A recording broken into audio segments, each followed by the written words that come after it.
Yo tout le monde, c'est Mathieu, on se retrouve sur une vidéo que j'adore faire évidemment, hein, parce qu'en tant que grand supporter du Paris Saint-Germain, on a gagné une deuxième Ligue des Champions d'affilée, c'est incroyable.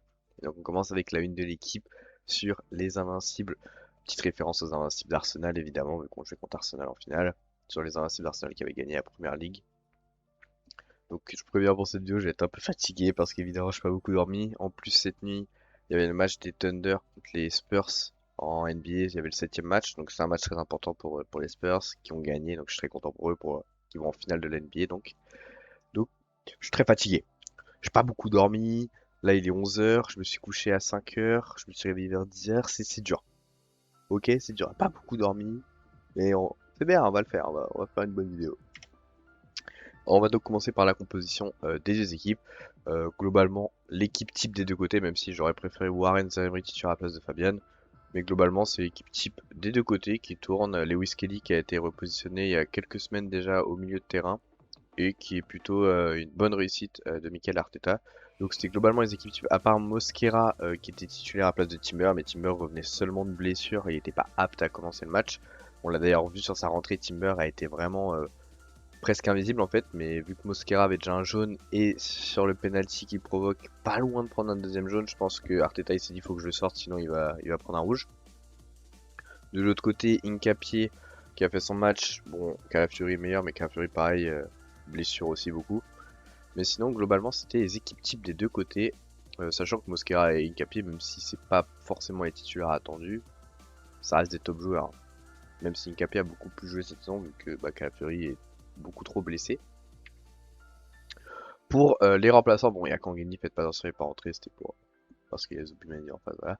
Donc on peut voir aussi quelque chose de très important, c'est qu'il y a eu des changements des deux côtés, hein, donc ça fait 5 changements pour Paris et 6 changements pour Arsenal. On peut voir que Arsenal, leur premier changement dès la 65e, donc comme on l'a dit, Timber qui a remplacé Mosquera à cause des cartons jaunes, et Gyökeres qui a, qui a, qui a remplacé Havertz, si je dis pas de bêtises, je crois bien, oui ça doit être Havertz je pense, je me rappelle plus exactement. J'ai pas revu le match. J'ai vu un résumé, j'ai pas, évidemment, je peux plus revoir le match. Donc, vu que j'étais avec des potes, machin, il y a plein de trucs que j'ai oubliés, il y a plein de trucs que j'ai ratés. Faut pas vouloir. J'ai trouvé le management sur le match de Enrique un peu bizarre. Comme on peut voir, le premier changement, c'est Barcola à la 83e, Ramos à la 95e parce que Dembélé avait des crampes. Et après, derrière, c'est pendant les prolongations. J'ai trouvé ça un peu étonnant, étant donné que, bah, par exemple, Arsenal ont fait tous leurs changements bah, à 90 minutes, voilà, 90e minute. J'ai trouvé ça un peu étonnant.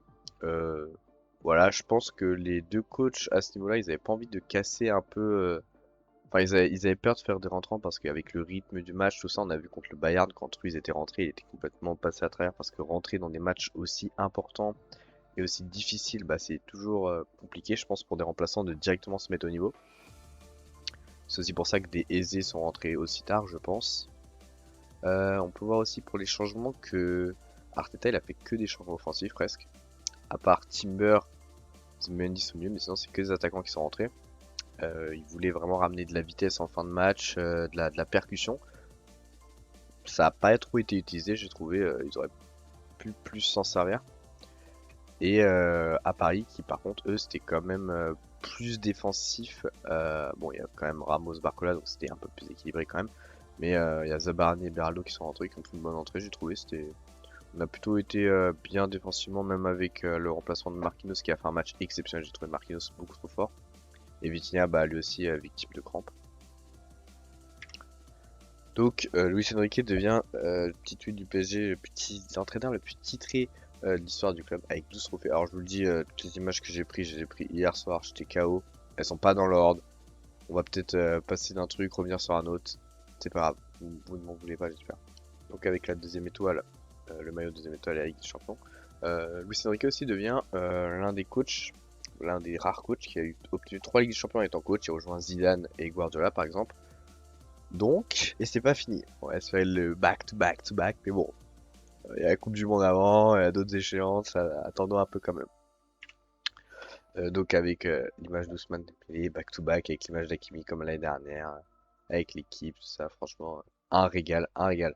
Dembélé qui a pas fait un énorme match, mais je pense que bah, il paye un peu la saison, la fatigue musculaire, tout ça, on l'a vu, il avait des crampes à la fin. Il était quand même pas mal plus blessé cette saison que l'année dernière. Ils ont pas eu de vacances l'année dernière, donc c'est aussi dingue. Donc je pense que la saison fut très longue. Elle est pas finie. Et je pense que le corps d'Dembélé, par exemple, il commence à dire bon là mon gars, s'il te plaît, pause, pause. Donc ça c'est beau. On a vu Luis Enrique, on a vu aussi Marquinhos, je crois que j'ai l'image. Je me rappelle plus exactement, mais normalement j'ai l'image de Luis Enrique qui va aller voir Arteta et tout, Arsenal, un peu comme. Bah, l'année dernière, il était pas allé voir le joueur de l'Inter, mais ils avaient quand même applaudi tout ça. Arsenal qui ont fait quand même, qui ont failli faire le hold-up en vrai de vrai. J'ai trouvé sur le match que Paris avait quand même. Bah, chacun dans son style de jeu, mais évidemment un style défensif, ça donne pas envie de voir une équipe gagner. J'ai vu plusieurs supporters Arsenal, notamment Stan, parce que vous connaissez, qui fait des vidéos, qui a dit que ouais, on a failli arnaquer tout, là, on a failli tout voler. Mais ça aurait été en même temps mérité, quoi, parce qu'Arsenal aura joué leur jeu, ils auront joué leur jeu, un but dès le début, et après derrière ils défendent. En deuxième mi-temps, je pense qu'ils ont dû se dire qu'ils allaient en prendre un s'ils continuaient de jouer vraiment trop à défendre, donc ils ont commencé à presser, ce qui aussi a pu surprendre Paris, donc je pense que c'était aussi voulu. Mais c'est ce qui a permis à Paris aussi d'avoir plus d'espace et donc d'avoir le but. Donc je sais pas trop si ça aurait dû changer ou si toute la deuxième mi-temps défendre comme ça, c'est vrai que ça aurait été compliqué pour eux aussi, je pense. On remercie nos amis les Portugais. J'espère qu'ils gagneront pas la Coupe du Monde et que ça sera la France, mais merci à vous les gars parce que le Portugal Saint-Germain se porte super bien. Merci au Portugal, hein. Merci au Portugal pour les cadeaux, vous êtes pardonnés pour l'Euro 2016 les gars, hein. Merci. Donc évidemment la petite photo de Doué, franchement quel bonheur, quel régal. Et on a vu pas mal de trolls hier soir, d'autres clubs anglais. Il y en a plusieurs, j'en ai pris 3, j'en ai pris 3-4 que je vous montrais donc avec Spence, donc qui répond à un tweet d'Arsenal. Donc Spence c'est un joueur Tottenham qui est ici et donc avec écrit cadenassé. Donc Spence qui met que le cadenas a été ouvert. Voilà, petite blague. Crystal Palace qui a fait leur petit tweet hier, nous sommes champions européens. Et le meilleur c'est Chelsea qui dit à ses supporters, finalement aux gens, de venir visiter dans leur maison à Londres le trophée de la Ligue des Champions, donc à Stamford Bridge. C'est super drôle, franchement c'est super drôle. Il y a pas mal de clubs, il y a Nottingham aussi qui a fait un tweet par rapport au LDC, il y a Aston Villa aussi qui a fait un tweet je crois, il y a Richarlison qui a fait un tweet, bon après Richarlison il est nul, mais bon il fait ce qu'il veut.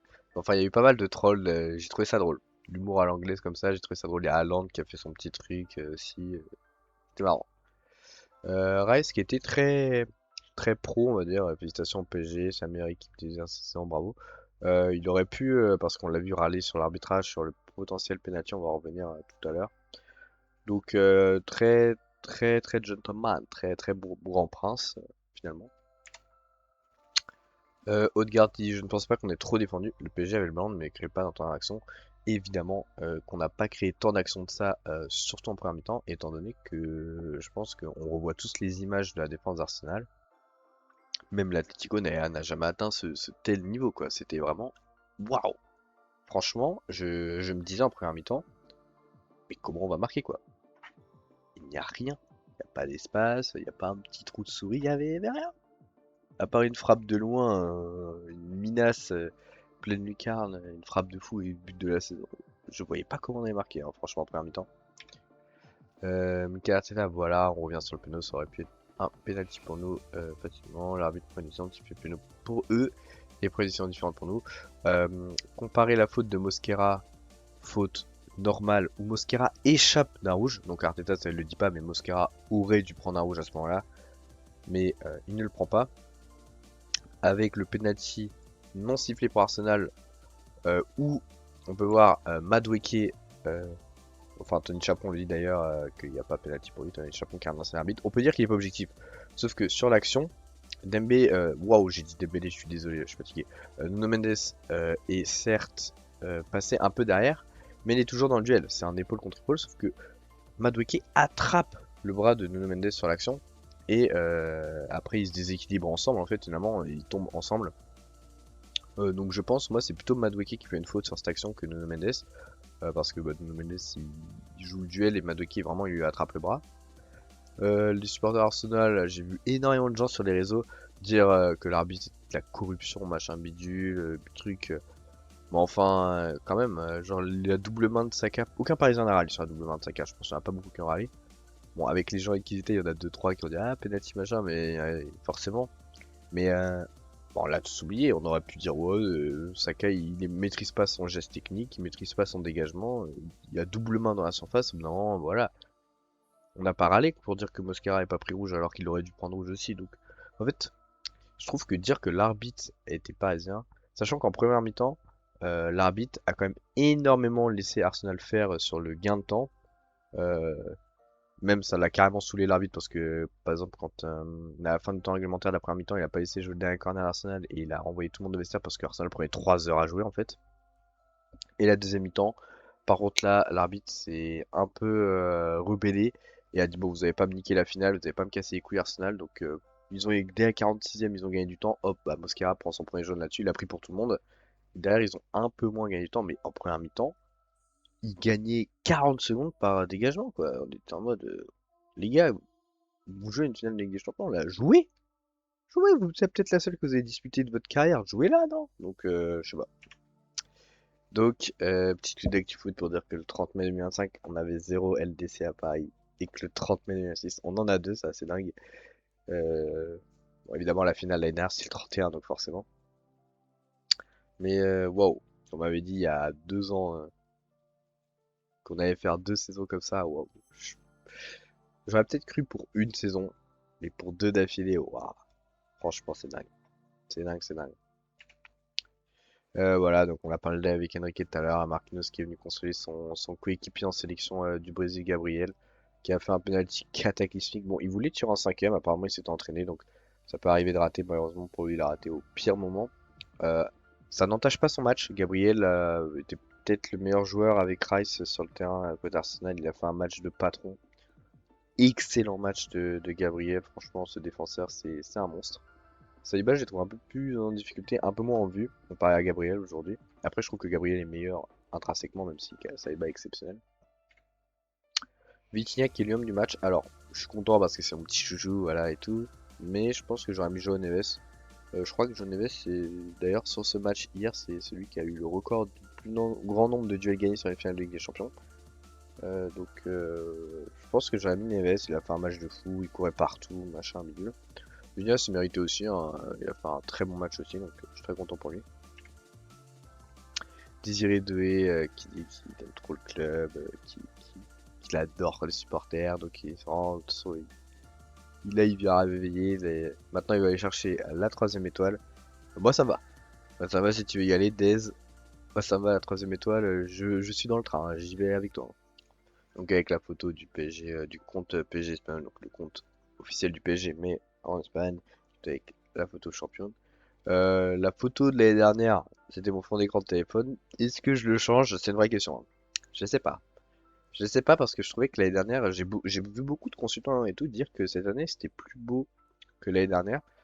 Et, et ben en fait, j'ai pas ressenti la même émotion quoi. Parce que l'année dernière c'était la première, on gagne 5-0 en finale. Là, le match était stressant. Le match était pas beau à voir. On s'est un peu. Heureusement que c'est le final de la LDC, sinon on aurait tous dit, si ça avait été un match de poule ou un huitième, on dit putain, mais on se fait chier quoi. C'est quoi ce match de merde? Donc voilà, c'est pour ça que c'est pas le même ressenti que l'année dernière. Je pense que j'ai quand même préféré l'année dernière pour bah, la finale. Après, évidemment, hein, je suis très content cette année. À la fin du match, j'étais comme un ouf, tout ça. J'avais des potes, j'avais un pote qui était au parc et tout, ça m'aidait beaucoup, il était en feu et tout, il y avait une ambiance de ouf au parc. Donc ouais, très content aussi cette année, hein, évidemment. Avec Vitinha qui rend hommage à Luis Enrique, ça j'ai vu cette interview là. Je trouvais ça beau, donc à CBS, l'émission anglaise sur la Ligue des Champions, ils sont excellents. Avec Henry Carragher et Richard et Kate Scott, si je dis pas de bêtises. Donc je pense que Luis Enrique est le personnage principal de cette équipe. Il mérite tout cela, pas seulement parce qu'il est un entraîneur incroyable, mais surtout pour la personne qu'il est. C'est vrai qu'on a vu que on se rend pas compte à quel point Luis Enrique a changé Paris. Avant qu'il arrive à Paris, on disait que Vitinha, bah, c'était un joueur moyen. On disait que Ruiz, il était complètement cuitasse, il était nul. On disait que Paris pourrait jamais s'en sortir avec la Ligue des Champions, tout ça. On pourrait jamais la gagner, que Paris avait trop de problèmes en interne, que le coach avait pas le pouvoir, machin, bidule, qu'il n'y avait pas de fond de jeu, qu'il n'y avait pas rien en fait finalement. Il arrive, Il a ramené quelques joueurs avec Luis Campos, il a ramené Pacho, Neves. Mais c'était même pas des top cracks quoi, comme le Real aime faire, prendre des ultra stars, machin. C'est des très bons joueurs de leur championnat, mais qui avaient tout à prouver encore, tu vois, au très haut niveau. Et se dire, Neves, il avait aucun match avec des champions l'année dernière, Pacho aussi. Pour ceux qui sont arrivés, je veux dire, Doué, franchement, il joue à Rennes, il était même pas titulaire indiscutable à Rennes, quoi, Désiré Doué. Donc, ouais, c'est assez dingue. On a pris Safonov qui vient de Russie. Bon, après, Safonov, c'était avant. Non, c'est Luis Enrique qui le ramène. C'était Ouais, ouais, ouais, il est arrivé avec l'année où il y a Luis Enrique, je crois. Donc, ouais, donc c'était à 3 ans. Si j'ai pas de bêtises, ouais, c'est ça. Il y a 2 ou 3 ans en tout cas. Et c'était il y a 2 ans, parce qu'il y a 3 ans, c'était encore Navas, deuxième gardien, donc c'était il y a 2 ans, ça meuf. Et bah, au final, il est titulaire. Ça a été Chevalier début de saison. Il a mis Savonov pour toute la phase d'élimination directe. En deuxième partie, c'est Savonov qui a tout joué parce qu'il était, bon, il a montré un top niveau. Et on gagne avec des champions avec Savonov au goal, quoi. C'est beau, je trouve. Franchement, c'est beau. C'est beau, c'est beau. Donc merci Luis Enrique. T'as changé ma vie, mec. Bon, j'abuse peut-être un peu, mais en tout cas, t'as changé la vie footballistique des Parisiens. Petit XG du match euh, par le Winamax FC sur YouTube, sur Twitch, sur les réseaux. C'est une émission que je regarde énormément. Et donc hier soir, je regardais leur débrief en replay. Et cette slide, bah, je me suis arrêté dessus euh, parce que j'avais vu les stats sur Twitter et je me suis dit que bah, c'était cool leur slide parce que bah, c'était quand même plus impactant, on va dire. Enfin, ça montrait plus de choses. Donc avec les XG d'Arsenal, avec le but d'Arsenal qui était vraiment un tout petit XG par temps de minutes dans le match. Donc on peut voir que à partir de la mi-temps, 45e et jusqu'à la fin du match, 120e, et ben Arsenal a créé ouais, 0,02 d'XG, 0, un truc dans le genre. C'est pas énorme. C'est pas énorme. Donc là, Paris, c'est le penalty. Donc forcément, le penalty, ça a augmenté énormément l'XG. Mais après, on voit que Paris a quand même continué. Il y a la frappe de Vitinha en fin de match qui doit rentrer. Il y a les face-à-face de Barcola. Donc il y a eu quand même plus d'actions. Arsenal, ils ont pas eu d'action franche finalement. Ils ont eu une action en fin de première mi-temps aussi où Havertz, ils combinent bien tout ça. Ils peuvent marquer à ce moment-là. Et Marquinhos, il fait un sauvetage de fou. Il y a le but au début du match. Mais après, bon. Sachant que je pense que si Arsenal avait pu se tirer, ils auraient pu marquer parce que Safonov, on l'a vu à un moment donné, il prend un coup. Il prend un coup à la tête. Il est resté longtemps au sol, il s'est relevé, il a continué le match. Chevalier était même parti s'échauffer carrément. Et au final, il continue le match. Et à la fin du match, on le voit pendant les célébrations, il s'est assis, il tenait sa tête. Je crois qu'il y avait quelqu'un avec lui. Pour moi, je pense que c'était un médecin. Donc il se tenait la tête, tout ça. Donc à mon avis, il a dû avoir un sacré choc à la tête. Je trouve que c'est un peu. Enfin, je comprends qu'il ait envie de jouer la finale, tout ça, mais je trouve que bon, avoir mal à la tête comme ça, être pas à 100% et tout, je trouve que peut-être se faire remplacer aurait été une meilleure solution. Après, bon, ça n'avait pas eu d'impact au final. Mais du coup, je pense que si Arsenal avait eu cette info, ils auraient peut-être pu se tirer. Enfin, plus tenter des frappes de loin, ce genre de choses. Un compte Twitter qui nous rapporte que Vitinha a réalisé 141 passes ce soir, Geneves 77, Ruiz 68, et ça contraste avec Arsenal où Rice 31, Lewis Kelly 12 passes, et Odegaard que 6 passes. Donc, conclu par une équipe est venue pour jouer au football, l'autre est venu pour gâcher le match. Bon, c'est le style Arsenal de jouer à la défense. Je sais qu'en Angleterre, il y a une énorme hate watch Arsenal à cause de leur style de jeu, effectivement. Mais bon, c'est comme ça, hein, tout le monde ne peut pas jouer tout pour l'attaque. Hein. Et Luis Enrique qui parle de Warren. Donc c'est pour cette dernière image pour conclure cette vidéo. Aujourd'hui, je pense que Warren méritait de jouer parce qu'il méritait de participer à cette finale. Il a tout fait, il a montré sa personnalité, il a accepté ma décision de me laisser sur le banc et pour moi c'est très important. Mais dans les minutes qu'il a joué, pardon, il a montré qu'il est un véritable professionnel et une personne très spéciale, je tenais à souligner. Bon, il brosse un peu Warren dans le sens du poil. Il a voulu le mettre sur le banc, je pense, parce qu'il s'est dit je vais mettre le même 11 type que l'année dernière qui a gagné. C'est un 11 qui a plus d'expérience qu'Arsenal en finale de l'essai, évidemment. Parce que Arsenal, eh ben, il y avait que Havertz qui l'avait gagné avant. D'ailleurs, celui qui marque. Donc il s'est dit on va miser sur l'expérience des joueurs. Je comprends qu'il ait mis le 11 type. J'aurais quand même fait rentrer Warren plus tôt dans le match et j'aurais fait rentrer aussi Mayulu. Après, je pense qu'il voulait pas trop modifier son schéma de jeu et perturber l'équipe, donc il a pas voulu trop faire le changement. Ça a porté bonheur à l'équipe. Donc merci Luis Enrique. Et maintenant à l'année prochaine J'espère que cette vidéo vous a plu. C'était Batifoot, on se voit aux prochaines vidéos. Bye bye.